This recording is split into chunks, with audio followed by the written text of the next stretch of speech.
1 kilo அரிசியில 2 தேங்காய் உடைச்சு நல்ல கெட்டியா பால் புழிஞ்சு, தேங்காய் பால் சாதம் ஒண்ணு செய்யலாமா?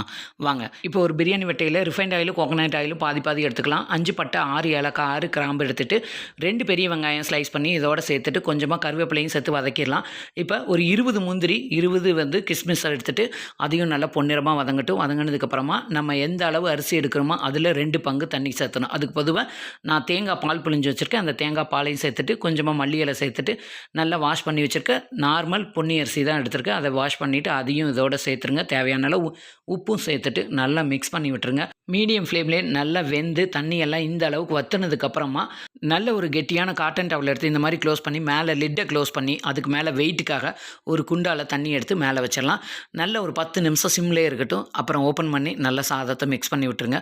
சூப்பரான தேங்காய் பால் சாதம் ரெடி. இது கூட ஏதாவது சிக்கனோ மட்டன் கிரேவி வச்சு ஆனியன் ரைத்தா வச்சு சாப்பிடுங்க. சூப்பராக இருக்கும். இந்த வீடியோ பிடிச்சிருந்தா சப்ஸ்கிரைப் பண்ணுங்க.